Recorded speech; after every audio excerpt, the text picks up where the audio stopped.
Il y a 2,3 milliards de chrétiens, 2 milliards de musulmans, 1,1 milliard d'hindous, 500 millions de bouddhistes et 15 millions de juifs dans le monde. Et il existe au total 4300 religions. Dans ce cas, certaines personnes peuvent se demander pourquoi est-ce que je devrais suivre l'islam parmi toutes ces religions. Comment savoir si l'islam est la bonne religion? Est-ce qu'on peut le prouver rationnellement? Nous allons répondre à cette question à travers une technique très intéressante développée par le philosophe Descartes. Elle s'appelle scepticisme cartésien. En gros, il dit, imagine que tu as un panier plein de pommes. Tu mets ta main dans le panier et tu en ressors une bonne pomme. Lorsque tu reprends une autre pomme et qu'elle est pourrie, ce n'est pas la peine de continuer à sortir les autres pommes pour jeter celles qui sont pourries. Tu n'as pas à toutes les sortir pour vérifier lesquelles sont bonnes et lesquelles sont pourries. Au lieu de ça, vide tout le panier et ensuite remets dans le panier les pommes qui sont bonnes. Utilisons cette technique pour répondre à cette question. Est-ce qu'on peut examiner les 4300 religions une par une? Je ne crois pas. Alors examinons les indices qui se trouvent dans l'univers avec raison et logique. Déterminons les conditions qui doivent être réunies pour avoir une vraie religion. Utilisons ces indices pour obtenir la réponse directe à la question « Pourquoi l'islam ?»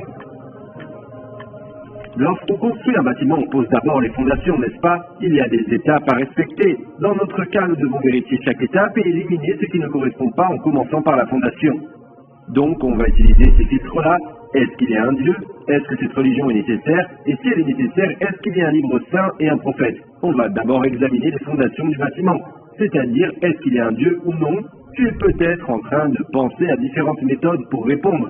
Mais aujourd'hui, on va faire la recherche de la réponse à cette question à travers l'univers qui nous entoure. Maintenant, écoute attentivement pour comprendre l'exemple que je vais te donner.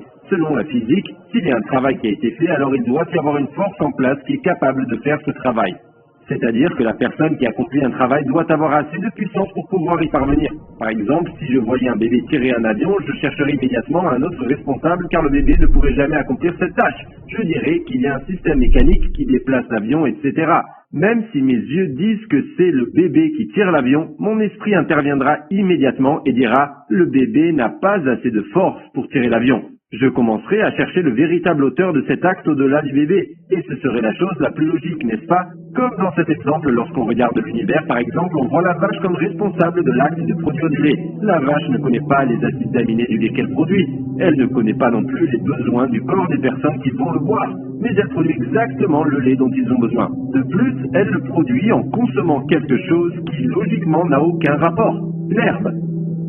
Quand on regarde de l'autre côté, nous voyons l'abeille vénéneuse comme responsable de la fabrication d'un doux miel. L'abeille ne connaît pas les minéraux qu'il y a dans le miel lorsqu'elle le produit. Ou sinon, le corps de l'abeille, ses cellules ne connaissent pas les besoins du corps des personnes qui mangeront ce miel. Mais elles produisent un miel qui peuvent même les soigner. Et si nous regardons autre part, nous voyons l'arbre comme responsable de la fabrication de fruits juteux, sucrés et colorés à partir d'un sol sec, sans goût et sombre. Mais la graine de cet arbre ne connaît pas le goût que je ressentirai. Elle ne connaît pas l'odeur qui plaira à mon nez. Elle ne sait pas ce que mes yeux aiment voir. Elle ne connaît pas les besoins de mon corps. Alors qu'elle n'était qu'une simple graine sans goût ni odeur, des centaines de fruits qui ont un goût qui plaît à ma langue, une odeur qui plaît à mon nez, une beauté qui plaît à mes yeux et de nombreux bienfaits pour mon corps. À ce moment précis, mon cerveau se met tout de suite en marche et me dit que ces entités qui ont l'air de faire tout ça n'ont pas les compétences nécessaires pour accomplir ces tâches. En fait, c'est très intéressant. Il y a des êtres qui donnent à d'autres des choses qu'ils n'ont pas. Mais normalement, c'est impossible. Prenons cet exemple. Supposons que le tissu que je tiens dans ma main soit un rideau et que tu ne me vois pas. Ce rideau prend un stylo et écrit ici un poème, il fait des dessins. Tout le monde dirait que c'est le rideau qui manie le stylo, mais la logique veut que l'on pense qu'il y ait une force derrière ce tissu, derrière cette cause apparente. Comme dans cet exemple, tous les actes que nous avons montrés nous amènent à penser à un créateur qui contrôle ces choses depuis les coulisses. Si nous sommes capables de comprendre pleinement ces exemples, alors nous pouvons voir avec les yeux de notre esprit qu'il y a un créateur, quelqu'un qui nous connaît, qui agit depuis les coulisses et fait en sorte que toutes ces choses se produisent selon nos besoins. Maintenant, si la première étape est validée, les religions telles que le bouddhisme, le jaïnisme, les croyances philosophiques comme l'athéisme, l'agnosticisme, le naturalisme et le scepticisme sont éliminées.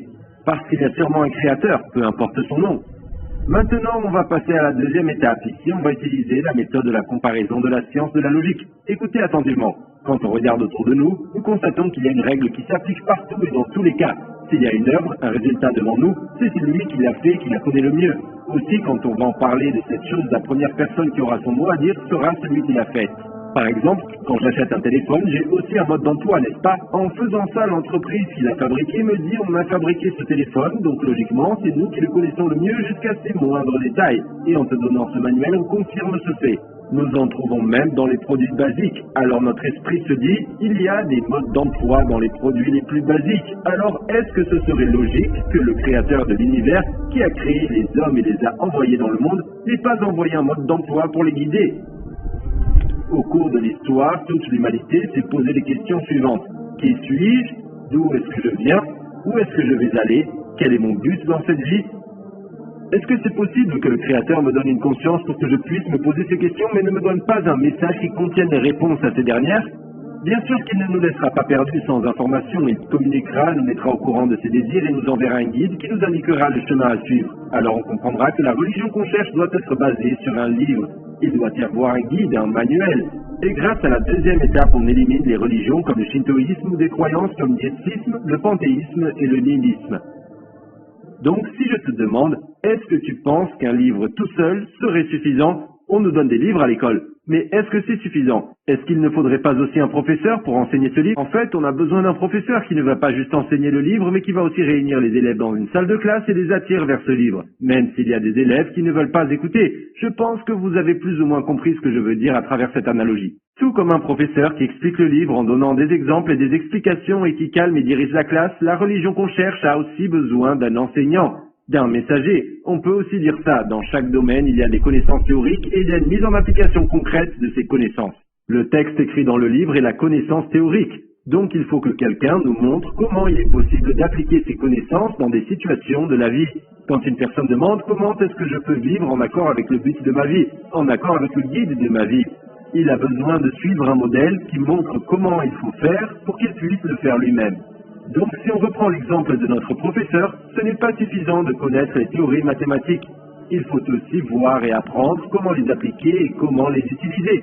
Est-ce que vous pensez qu'il ne serait pas plus logique d'avoir un prophète qui occupe une position de leader?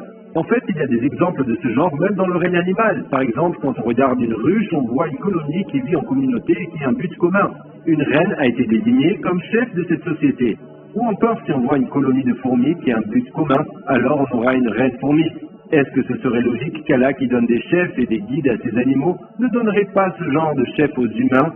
On parle de l'humanité, les êtres vivants les plus précieux, bien plus précieux que les fourmis et les abeilles. Allah a créé des centaines de saveurs pour la petite langue de l'homme. Est-ce que c'est possible qu'il laisse l'humanité perdue, sans but et sans finalité? Est-ce que ce serait logique qu'il ne les guide pas en envoyant un messager?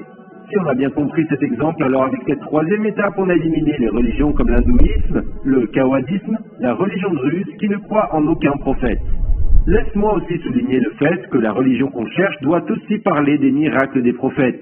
On a dit au début qu'il y a 4300 religions dans le monde. En appliquant ces trois critères et en filtrant toutes les religions et les croyances philosophiques auxquelles on a accès, il ne nous reste que 3 religions.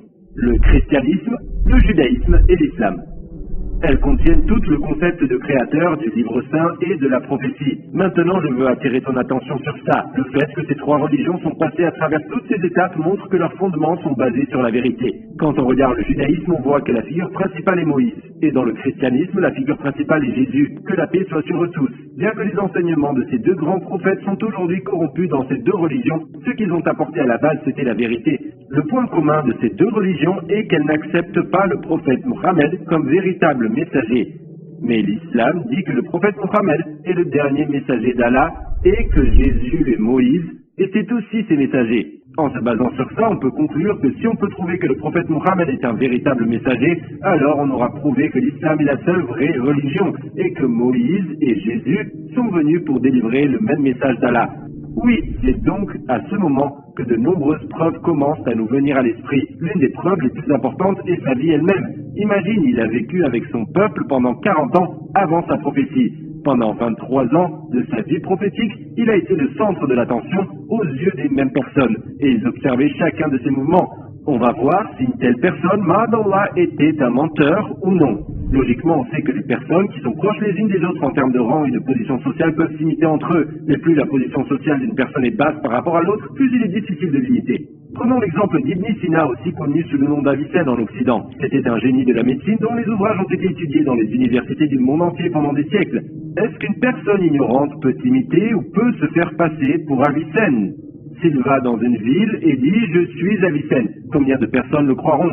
Au bout d'un moment, les gens qui le fréquentent se rendront compte que c'est un menteur à cause de son attitude et de ses actes, n'est-ce pas? Un fraudeur et un pauvre ne peuvent pas imiter un sultan. En peu de temps, toutes ces caractéristiques feront savoir que c'est un imposteur. Disons qu'il a réussi à l'imiter. Mais pendant combien de temps est-ce qu'il peut continuer à tromper les gens? Au bout d'un moment, son mensonge sera découvert d'une manière ou d'une autre. Prenons cette comparaison logique et appliquons-la au prophète Mohammed. Voilà ce que la religion qu'il a apportée dit de lui. C'est une personne dont Allah a fait un prophète parmi d'innombrables gens. Le dernier messager d'Allah qui a été envoyé à toute l'humanité, le peuple le plus supérieur et le plus moral. Il y a deux possibilités ici. Soit c'est vraiment le cas, soit Ma'azallah c'est un menteur. Mais tu dois te rappeler que celui qui dit que c'est un menteur ne peut pas dire que c'est un menteur ordinaire.